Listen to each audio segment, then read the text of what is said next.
We just can't wait. We are ready to draft for 2024 fantasy football. That's right, we're going to go over our top 36 players, but we're not just going to go through it like our rankings list. We're going to draft the first 3 rounds of an actual fantasy football league, so let's get into it. If you're like us and you just can't wait to start drafting, well, you don't have to wait. Underdog already has best ball drafts up for 2024. Go check out right now their contest. You can win up to $2 million of prizes. Get in on the action. Don't forget, if you haven't signed up for Underdog already, use promo code ENDGAME. You get a 100% deposit match up to $100. Get into the draft action right now for the coming season. All right, here we go. It is 2024 fantasy football, your first draft. You got the 1.1. Chris, who are you taking? I think it's got to be Christian McCaffrey. He's just been such a beast with the 49ers. I know there's always risk taking a running back at the 101, but he's literally a cheat code at the running back position. If he stays healthy, he should dominate once again in 2024. I think Christian McCaffrey should be the consensus 1.01.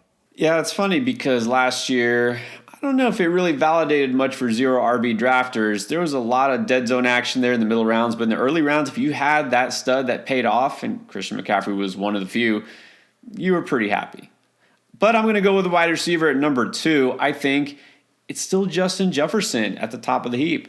And, of course, you're disappointed if you had him and you took him with the number 1 pick last year because he got hurt. That is it. Look, this is a player who managed toward the end of the season when he did come back, 141-yard game, 192-yard game with Nick Mullins at quarterback. Who does that?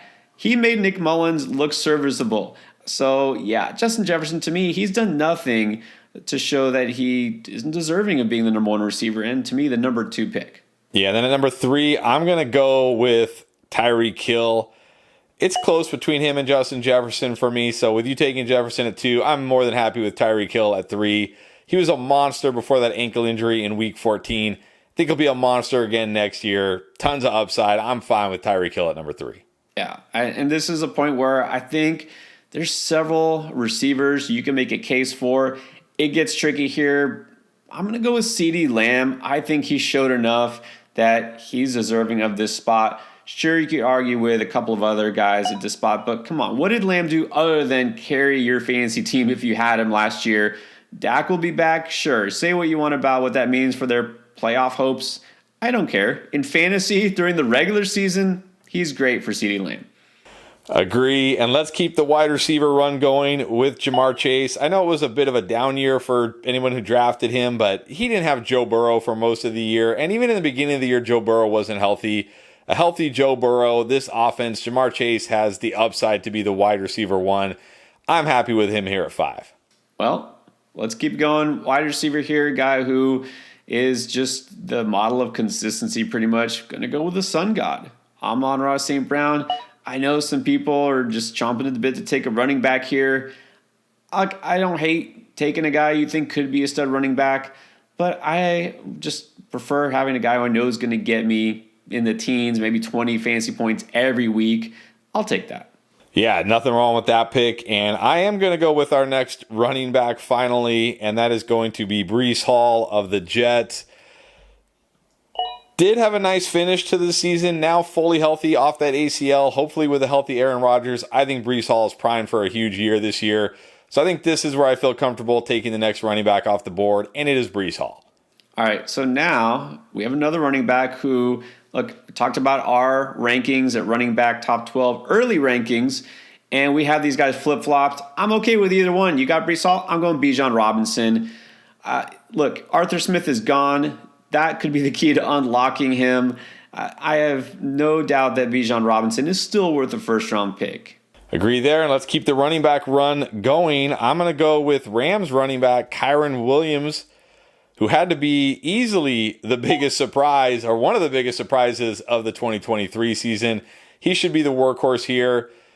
He's got tremendous upside. It's a great system for running backs. Yeah, there's risk here with Kyren Williams, but at the same time, there's upside. So let's keep the running back run going with Kyren at 9.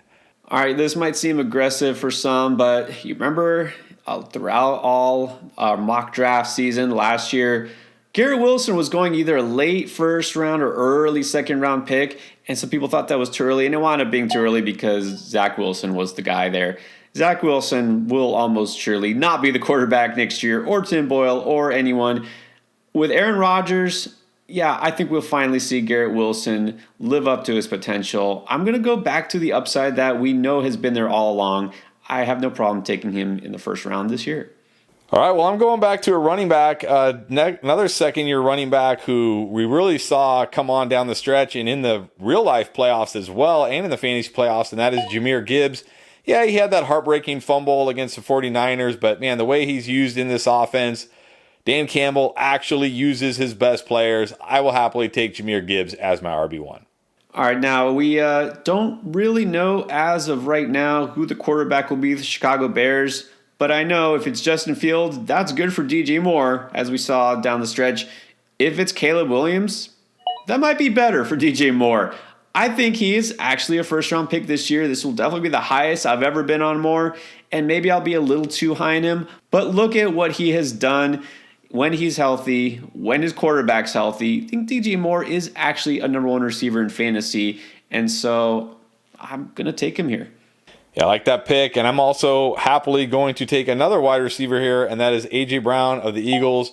Remember, there was a stretch there before the Eagles kind of imploded where A.J. Brown was putting up similar or better fantasy points than even Tyreek Hill, looking like a top 3 wide receiver. I think the Eagles offense bounces back. Happy to take A.J. Brown here. All right, let's go another young receiver who maybe could even get better this year. It's Chris Olave, showing that he is number one receiver, show that even with Derek Carr there, it's fine. He's still a number one guy. He's a playmaker.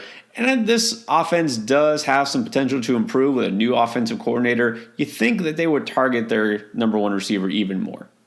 Yeah, and I'm going to go with another young wide receiver. One of the other big surprises of the 2023 season, Puka Nacua of the Rams. I think he's worthy of, for me, he's worthy of a first-round, early second-round pick. I mean, he just set the rookie record for receptions and yards. Cooper Kupp a year older. Matthew Stafford back. I think Puka is primed for a great year too. All right, now it's time for another running back. I'm going to put JT here.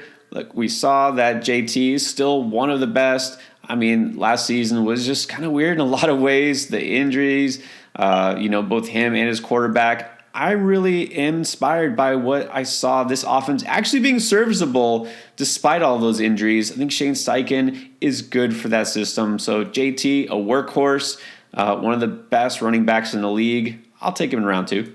And I feel the same way about Travis Etienne. I know he was disappointing down the stretch and in the fantasy playoffs, but he's the workhorse running back here in Jacksonville. He's still a dynamic runner. He catches passes. He has touchdown upside. There's not a lot of guys that get the volume of Etienne with his kind of explosive ability. So kind of like with Jonathan Taylor, I'm happy with him here. All right, now I feel like this is almost a little risky, despite the fact I'm going to go with a player who's been the number one fantasy receiver multiple years. I think Devontae Adams still belongs this high. I mean, look at what he was able to come up with toward the end of the season. Even with Aiden O'Connell at quarterback, I don't think that Aiden O'Connell is going to be the starter next year. They're going to upgrade somehow. Antonio Pierce turned that offense, turned that team around. Look, we feel like he's been around forever. He's still only 31. He still showed he's one of the best receivers in the league. And so I'm going to go Adams here in the middle of round 2. Yeah, this may also feel a little risky because we don't know where Saquon Barkley is going to play next year. But I know Saquon Barkley is still an incredibly talented running back, and he's probably going to be the workhorse wherever he plays.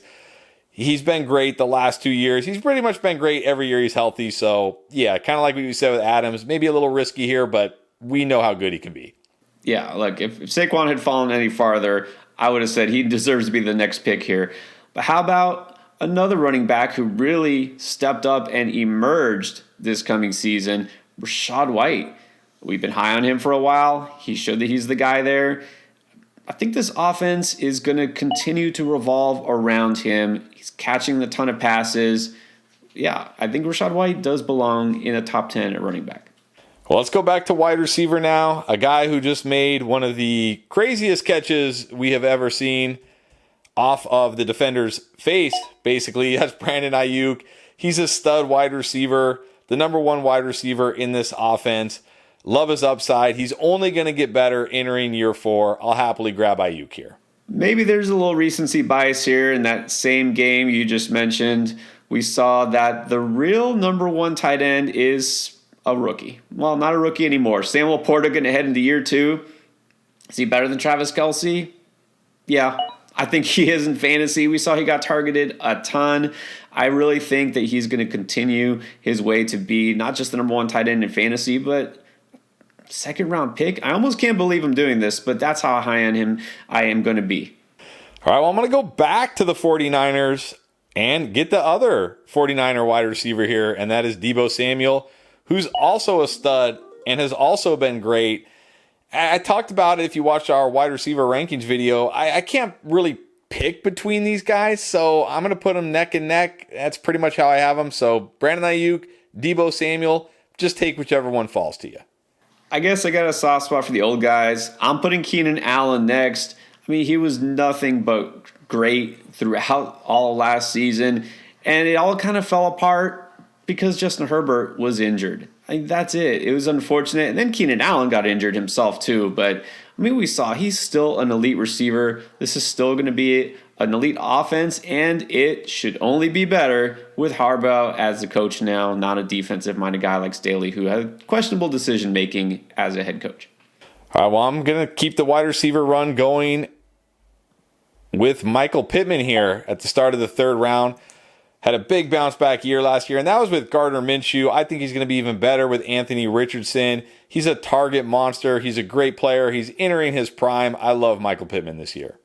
Well, I can't believe it, but I'm going to have to go with the Buffalo Bill, and I guess I'm first to take a quarterback here. Josh Allen time. Look, again, I don't care how he does in the playoffs and the postseason. It means nothing for fantasy. He still showed he's a stud. I'm going to just give a slight apology, say I think I undervalued him going into last season. He showed he's it. The offense revolves around him. He's going to keep running in touchdowns, throwing it a ton. I think he's worthy of a pick this high.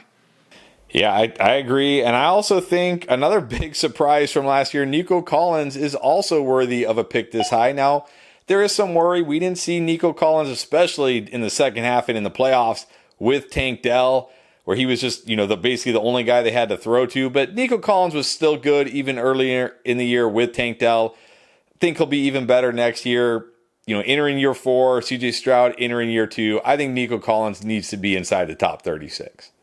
So one way that I'm kind of changing and shifting gears going into this coming season is I'm not going to fade quarterback and tight end quite as much as I used to. We saw the advantage of having studs at those positions. And so I've already got Laporta off the board. I'm going to put Mark Andrews here because I think he's the next tight end in terms of fantasy value. And he can be just as productive as some of these other wide receiver 2 types that we're going to talk about. All right. Well, I talked about it with Deebo and Brandon Ayuk, but I kind of feel the same way with Nico and Tank Dell in the sense that how do you pick between these guys? Because Tank Dell, prior to fracturing his leg, had been awesome. And now he's entering year 2. So for me, it's kind of like Ayuk, Deebo, pick one, and you'll be happy. Nico, Tank Dell, pick one. You'll also probably be happy. All right, let's put another Raven on the board. I know that it's kind of a bad taste in the mouth of Ravens fans. People who didn't want the Chiefs to go to the Super Bowl, maybe Lamar Jackson owners, but Lamar Jackson's still a stud in fantasy. He's still one of those elite quarterbacks that can carry you any given week. So if anything, he should just be more motivated in 2024. That's a good point. And I don't think this guy needs any motivation. That's running back Isaiah Pacheco for the Chiefs. Going to the Super Bowl again with the Chiefs, and he's clearly the guy here. We've seen it the last 2 years. He is the guy. I mean, Edwards-Helaire gets mixed in, but Pacheco, the clear-cut number 1 running back here in this Chiefs offense. I think this is a fair spot for him. All right, now it's time to, I guess you could say, take a little swing on some upside. Where do we draft Devon Achane? Right here. And I know you agree with me. We both think he's within the top 36 overall. How can you not be the one who wants to take a chance on a guy who can win you your week single-handedly? Sure, the end of the season wasn't as amazing as the beginning, but we've seen his potential. I'll take a chance on it. All right, well, let's keep the running back run going, and let's go with another young running back who kind of broke out last year, and that was James Cook of the Buffalo Bills. Clearly looks like the guy here, and when they switched offensive coordinators to Joe Brady, That's when they started really leaning on this running game and using James Cook. Got to think that's going to be the case going into next year. In this Buffalo offense, you got to feel good about James Cook. All right, here we go. Another veteran receiver, but how can you hate on Mike Evans? 1,000 yards is in the bank. He's going to score a ton of touchdowns. Could he leave Tampa Bay? Sure. If he does, you'd think it would be to a better situation. The worst case scenario, he repeats last year because Baker Mayfield only has eyes for him. Yeah, I'll take that. And I'll take QB Jalen Hurts here. It's surprising to me that he's going to be our third QB off the board. I guess he was a little disappointing down the stretch with the whole Eagles offense, but he still gives you those rushing touchdowns. And I really think he was more banged up than he let on. I think we see him healthier, running the ball more again next year. So I'll happily take a QB like Jalen Hurts here. And I'll end with his teammate, get the stack here, Devontae Smith. It's actually still surprising to me that he falls this low. Again, you're going to remember the disappointment of how the Eagles season ended, but you should remember also that Devontae Smith was a consistent producer. He was a stud down the stretch, and with a new offensive coordinator here, you would think that he can only get better. That's how we think the first couple rounds of fantasy drafts might go. But who are some of the players you have to have regardless of where they fall? Well, we break down our early top 10 must-have players right here.